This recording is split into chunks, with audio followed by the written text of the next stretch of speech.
failing their test. But anyway, we know that God is the source of everything we have. There's not a single solitary thing that we were born with or that we've acquired that did not come to us without God having created it first, or the things that compose them. So this is true of our talents, our health, our material comforts, everything. Everything we have, we get from God.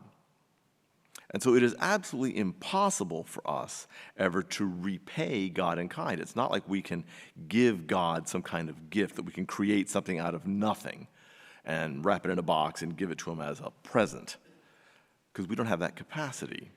We are created. We're not the creator. What we can do is we can imitate God. And we can do this because we were created in his image and likeness.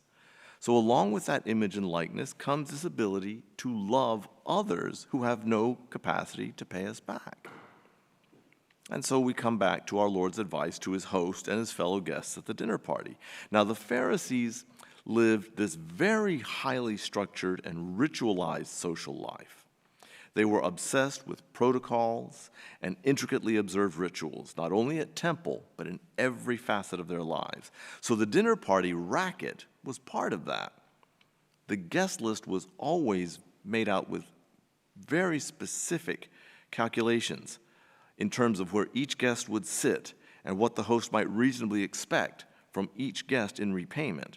It was all very transactional, and in some ways it almost sounds exhausting.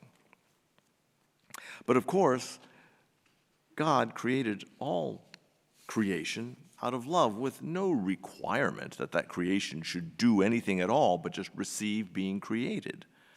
God does indeed ask us to love him back, but he never forces himself on anyone. Love must always be a free will choice, just as God chose freely to create us out of love. Now, as I said, we can never repay God in kind for what he's done for us, but we can imitate him.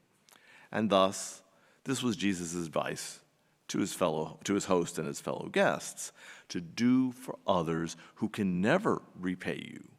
That's the hallmark of real love. I think most parents with children know exactly what that's like. No child could ever repay a parent for all the things that a parent does in the first place, right?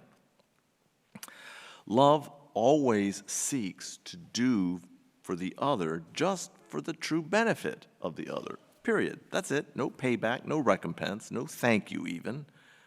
You just love the other because you love. That's it. Now, in our Lord's time, the Pharisees not only would never have thought to invite the poor, the lame, the crippled, the blind, they would have disdained the poor, the crippled, the lame, and the blind for being poor, crippled, lame, or blind. It must be their fault for being poor, crippled, lame, or blind. There must be some sin somewhere that explains their being poor, crippled, lame, or blind.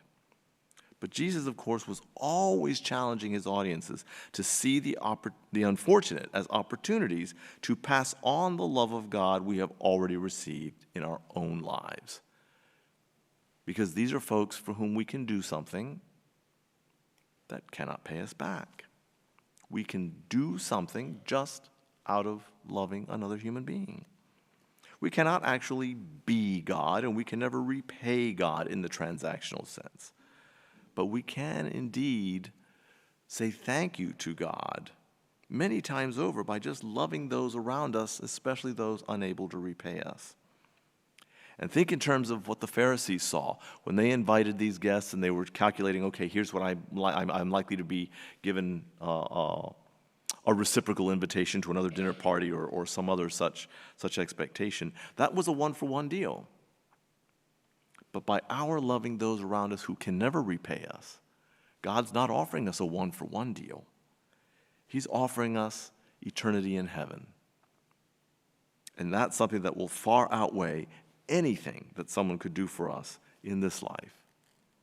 And he says it right here, for you will be repaid at the resurrection of the righteous.